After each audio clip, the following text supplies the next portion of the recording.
Here's what's coming up on the Whitney Reynolds Show. We're talking collective impact. We learn together is better. My mom was a school teacher, public school teacher. My dad was a community physician. And both of them taught me that service really is the rent you pay for living on this earth. Right out of college, I worked at a youth home for kids that had troubled backgrounds. You know, they came, their parents either were both on drugs or in jail. And it just made me think about making a movie to shine a light and be a voice for the voiceless for those types of kids.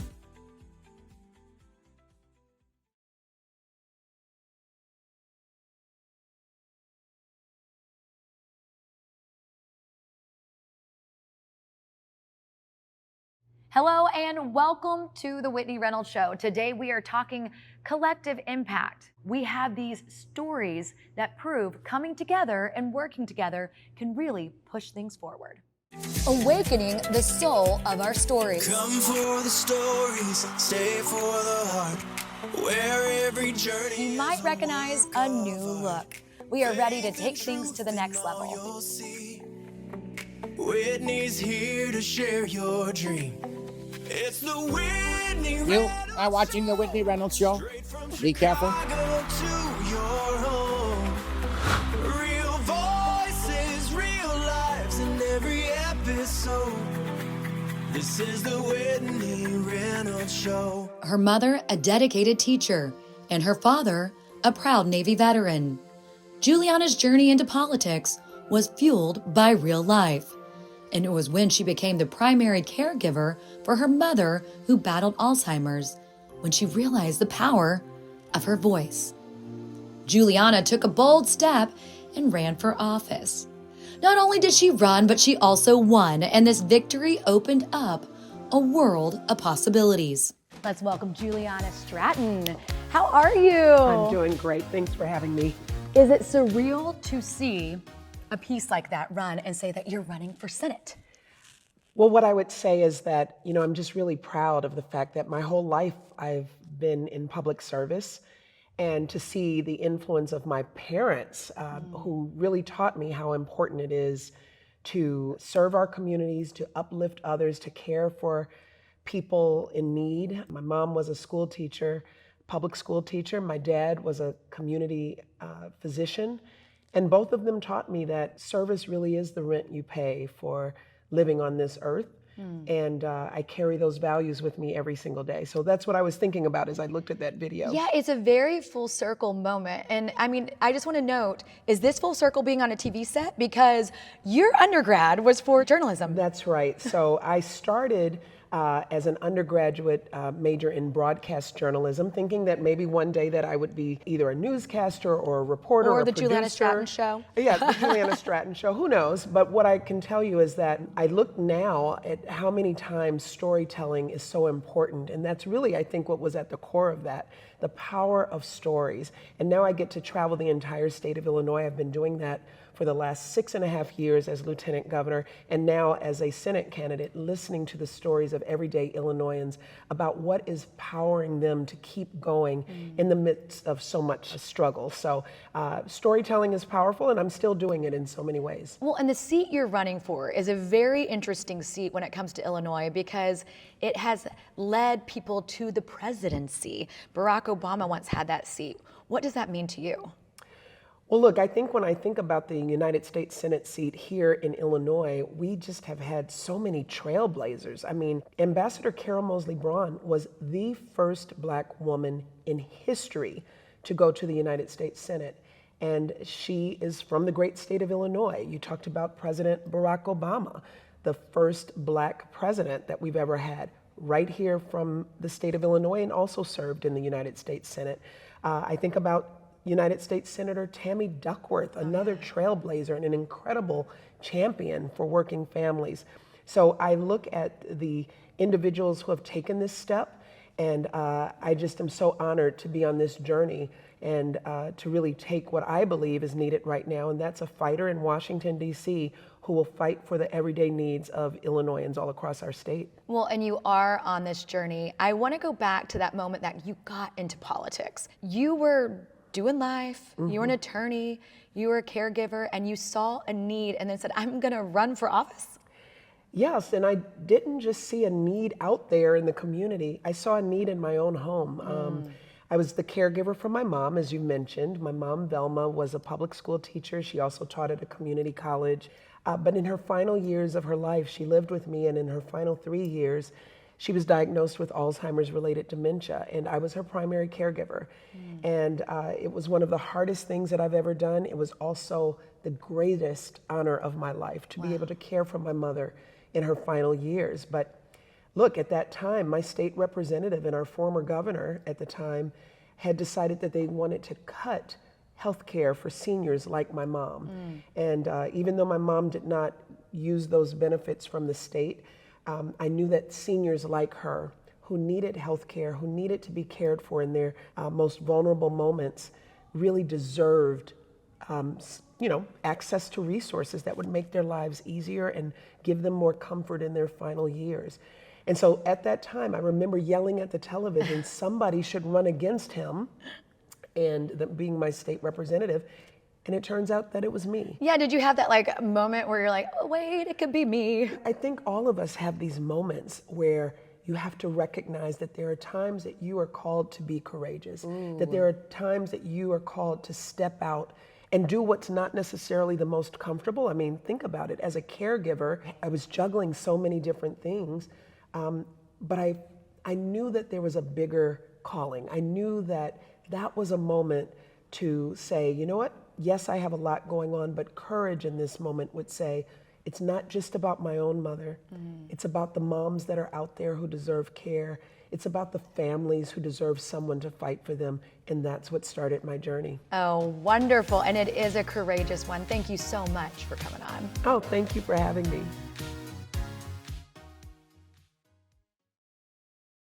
And now to a movie that's helping young adults gain courage. Let's take a look.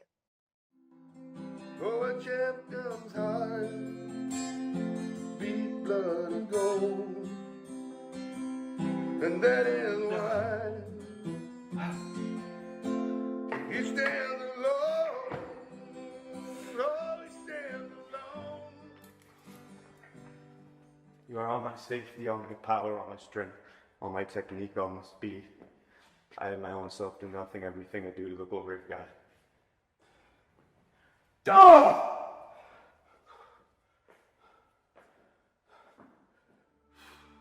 Without Fred, I'd be in jail or dead. A lot of my friends went those routes. Fred always taught me, whenever an evil thought would come to me, tackle it. Whether it's one thought, 10 thoughts, 100 thoughts, 1,000 thoughts. Refuse to be blocked. Refuse to be blocked, and you'll get the job done. See, Fred was a Chiefs fan. He stole that phrase from Marty Schottenheimer. I never had the heart to tell him I knew. If we can teach every kid that phrase, we change the world. That was awesome. Great job, Abby. You're a natural. Got big plans for you, Cheetah. Are you ready?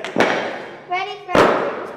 Thank you. Love you. Trust you. Praise you. And now the man behind it all. Let's welcome Jared Kirchheimer to the show. Thank you so welcome. much, Whitney. I'm so grateful to be here. Oh, I'm so Thanks for excited you having are me. here. Now take a seat because I want to know all. In the world of television, I went to school for this and I knew this was what I was going to do, but you were not always a filmmaker. And Yes. it took 30 years to create this vision. Tell us about that. It took 30 years, and the inspiration came right out of college. I worked at a youth home for kids that had troubled backgrounds. You know, they came, their parents either were both on drugs or in jail or passed away from drug problems. And Mercy Home just did an amazing job working with them and bringing out their talents and showing how beautiful they are despite everything, every horrific thing they've been through, you know, in their life. And it just made me think about making a movie to shine a light and be a voice for the voiceless for those types of kids. And that's why I love the film so much. Today's show is all about courage, and you created, I mean, we want people to watch the show, but in a nutshell, it's about a relationship between this guy and this girl and going for a dream. Right, and it's so beautiful. There's some very cool relationships in addition to their relationship. So ultimately, Clay, the lead character that I actually play in the film, for his. I was gonna say, there's a familiar face behind us. Yeah, with a big beard. The reason his whole life he wanted to be an Olympian, and for him it was like being, an NFL quarterback or on a women's gold-winning soccer team. He just wanted to be that beacon of light for kids, to show them, because he came from a really tough background, similar to these kids that I work with right out of college that had been through so much. And he wanted to be a beacon of light to show them that no matter what adversity they went through in their lives, that they could do great things. So he mentors this young girl because he didn't have what it takes to get to the games, and he never could face it.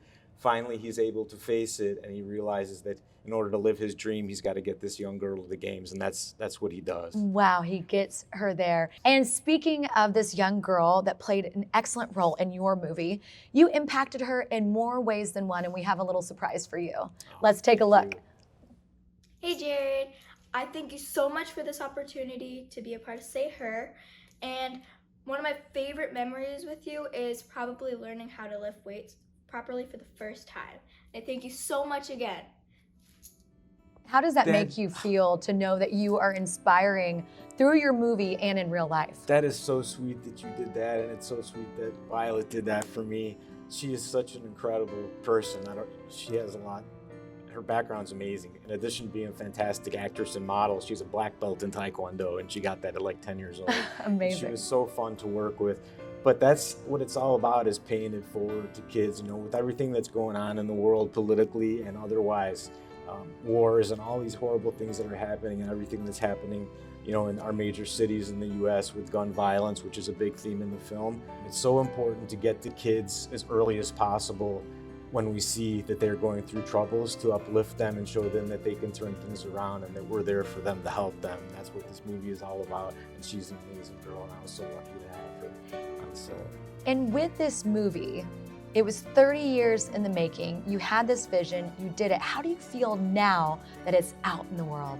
It's such an amazing feeling, and it's so important for not just young filmmakers that never were able to get their dream made for many, many years, which is the case a lot of times, but anybody that wants to be successful in any industry, to just show that if you work really, really, really hard and never give up, you can get it done. And we're super excited because right now, this Olympic weightlifting, which has really never been seen on the silver screen before, our team is gearing up to be the best team in the world at the LA Games, at the home games, which is so cool. So we're so excited to be shining a light on them, in addition to, the at-risk youth issue that's going on throughout the country. A double whammy of courage. Well, thank you so much, Jared, for coming on. Thank you so much for having me. It's such a pleasure to be here. And now we turn to a remarkable story, one that took a lot of courage to live through, and now she joins us to reshare. Dr. Laura, you survived the California fires in a wheelchair. Tell us your story. I'm a physician. I'm a researcher as well, and in 2013, I noticed I developed random symptoms. And that's when I was questioning the medical establishment. If you can tell, my speech is slurred, and I can't walk a lot because I have weakness all over. You were a doctor, author, and now survivor. And I got moved out of my home. I lost my home, I lost my community, and ironically, the book and the 60 resilient individuals, and the reason I told you all 8 of common wisdom, the 8 elements of wisdom, were because they really are in order of how common they are, and resilience was common. And so when I thought about it, I'm like, these 60 people have gone through horrible life events and they've overcome it. So the reason the picture behind me is so important is because that's what Palisades was before the fires. Super full circle. Now tell us about escaping in your wheelchair. By 1 o'clock, I got an alert saying we have to evacuate. By 2 p.m., I left. And I wish, someone was like, how was it not being mobile? I think the immobility was, the hard part was I just didn't do what I could have. I could have taken down photos and brought them with me. I could have taken down things that I thought I would have needed, but I didn't because it was just so hard for me to get around. I knew I had to leave. just the shock of it is not as bad because I still have empty drawers. I still have empty everything. It will take time. It's like mourning a loss. But I think the resilience, the book and the interviews and the people is what really helped me. Well, you are full of courage. Thank you so much for joining us today.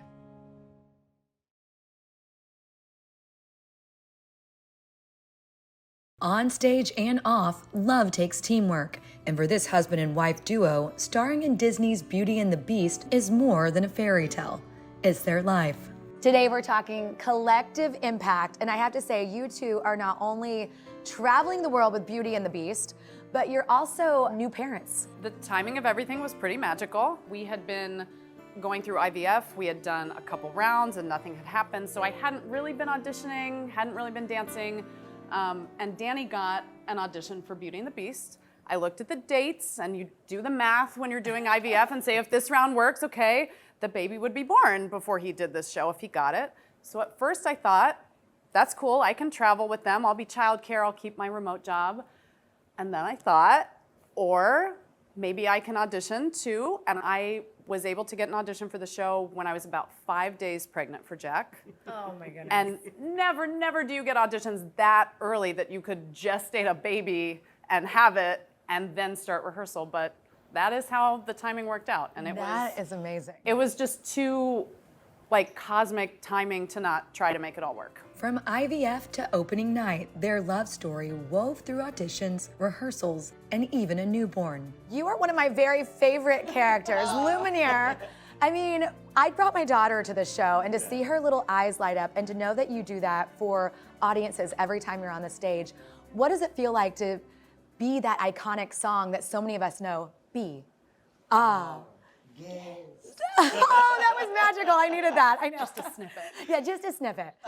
It's just so wonderful. I mean, I grew up in the movie, the 1991 animated feature, and I immediately loved the Jerry Orbach version of Lumiere. I just never thought that I'd be able to play it, especially with the 25th anniversary of the Broadway musical. And so to know that people already have an attachment to the show, you know, in preparing for it, I thought, okay, I have to pay homage to all the Lumieres that came before, but also try to add my own, you know, spirit into it. And it is, every night it's magical. When you know, it's a great, I won't spoil it, but there's a great transition into Be Our Guest. And, but what is dinner without a little music? Boom! And as soon as you hear boom, the audience goes, and then the great thing is that they sing along. It is magical because you see these scenes of a movie brought to the stage. Was there any pressure with that? I think like Danny said, you want to pay homage to what came before, but I think there's almost a comfort in knowing people love this already. Go give them what they love, you know, and I think it's kind of an honor. We both grew up with the movie. It feels like something we know deeply, and you know, go sink into that for a little while.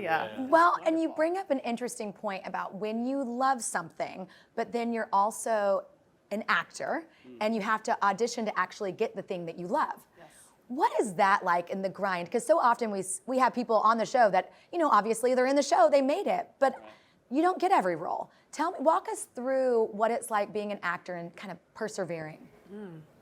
I think if I'm not disappointed when I don't get things, then I don't care about it anymore. You know, sometimes if I work real hard and it doesn't happen, that sadness just shows that I'm still excited about what I do. Yes. You know, and this show in particular, I'm in the ensemble. I'm also the understudy for Mrs. Potts. So part of what I had to do for the audition was sing Beauty and the Beast.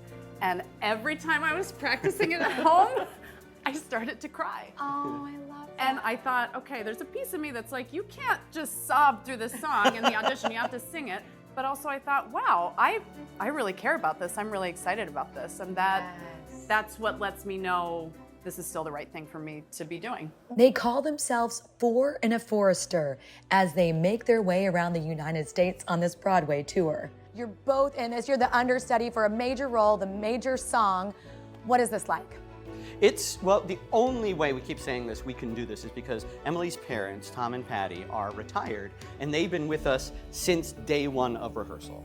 And so when we had rehearsals, obviously, when we had technical rehearsals, which are longer during the day, when we put all the lights and the sound and the sets together, they were there. Right now, they're with the baby, obviously. And so they have been such a huge asset. But it's fun for them too, because then they get to spend time with Jack, more so than maybe some grandparents. And also, we all get to travel. And we've gone to the Art Institute, we did the architecture tour, we went to the aquarium, like all these things. And so it really is like an extended family affair. Beauty and the Beast may be a tale as old as time, yet for Danny and Emily, its message on uniting in love is also their own.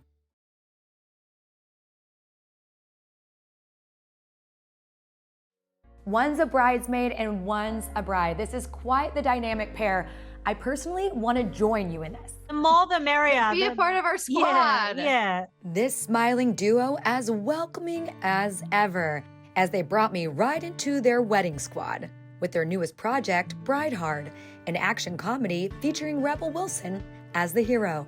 What I liked about it conceptually is it's kind of like Bridesmaids meets Die Hard. And then I knew Simon West, the director, was so good at action, like Tomb Raider, Con Air. They're two of my favorite like action movies ever. So I was like, okay, I think this is going to be fun. And for me as an actress, it's really cool to do action stuff. I'd not really done it before. And then we just get on set and then we love improvising. Yes, and it's so much fun. I love wedding movies. So when I read it, I was so excited because I just love to go see like what happens, because there's so much potential for everything to go wrong, which is something that I love to watch. Rebel, at the end, your character truly saved the day. Do you feel like a superhero? I mean, I love it when I go see like a cool action movie or a spy movie, right? And you walk out of the cinema and you're like, yeah, that attitude kind of comes onto you. And I just thought that would be really quite fun to play. And it's almost like in comedy, sometimes you talk about the straight line and the wavy line, and I'm often the wavy line, like in Pitch Perfect. But in this one, I'm kind of the straight And I kind of got to be the wavy line this time. And it was just, it was just really fun. I love doing the action stuff. It was kind of like learning dance choreography, but you're learning the fight moves, and you got to do it quite precisely so that you don't actually hitting somebody and get hurt yourself. So it's it was really fun. Now you'll have to watch the movie to see if these action scenes get the bride down the aisle. Yet for better or for worse, these bridesmaids truly have each other's backs. And we see a testament to friendship, collective impact, and good old strong bonds. It's easy that we're playing best friends, and we are obviously friends. From knowing each other for 14 years. We've known each other. So we know each other's style so well, and are there for each other in the scenes. So one time Simon just left the camera going for like 15 minutes. So we're just sitting there. We're like, and we just keep talking. Just saying crazy things and making each other laugh. And I mean, wildly inappropriate often. Just trying to make each other laugh as well. And but it's just like we kind of act kind of as if you're the character. And what would we be saying in that scenario? And then we just go, because you never know, you might come up with some gem of a line. You have to be able to like just say whatever, and maybe you fail, maybe some of the jokes don't land, but at least I'm like with my trusty scene partner who can like take my joke and elevate it and then hit it out of the ballpark, and like it just was so seamless and so fun. Because of your streaming with us today, we have something a little extra. This next segment is a special bonus, our way of saying thank you for watching and being part of our hope-filled community. Hi, I'm Jim. I'm Christine. We're the Marzullos of 10 West Real Estate Group. You know, I've known both of you for years. I forget that you guys are a husband-wife team day in, day out. Working and doing good together makes us the happiest, so. Agreed. When y'all started 10 West Real Estate Group, what did that look like? It was like a little adventure. 10 West Real Estate Group began with a partnership in life and business. Christine and Jim Marzullo, a husband and wife team, took a simple idea and turned it into a movement. Real estate can and should create collective impact. Jim came from tech and he understood innovation, scale, and systems. But he also understood something much deeper, that communities thrive when business is built with intention. Together, they have built 10 West Real Estate Group from the ground up as a family business rooted in impact, integrity, and investment that goes beyond the bottom line. Affordable housing is an issue everywhere in all of our communities. So there are opportunities for people in the community to live in new construction, but you have to pay new construction prices, and that's really expensive. So what we're able to do for the community here is come in, we gut rehabbed all of the units, made them all brand new, so they have an opportunity to live in something that is brand new, looks good, but still do it at affordable prices. My wife and I were really looking for that next chapter of our lives, and we started to think about what is something that can benefit the community. After exploring a couple different opportunities, real estate investing really fit that bill, and we invest in properties that haven't received the love that they should have in the last 50 years, and we really breathe new life into the community. And standing right alongside Jim is Christine, not just his wife, but also a co-builder of the mission. From day one, her focus has always been the people behind the properties. She believes real estate isn't just about buying, selling, or property management. It's also deep in strengthening communities, supporting families, and creating places where people feel safe and supported. That strength also continues through her nonprofit, Together at Peace. Over the years, I've done a lot of supporting other charities, and I finally, founded my own foundation, Together at Peace Foundation, and it's supporting hopeful bereavement care, which is a little bit different from traditional bereavement care. Remembrance fuels resilience in what we do. Like, my dad passed away so long ago, I can't be part of like a traditional support group.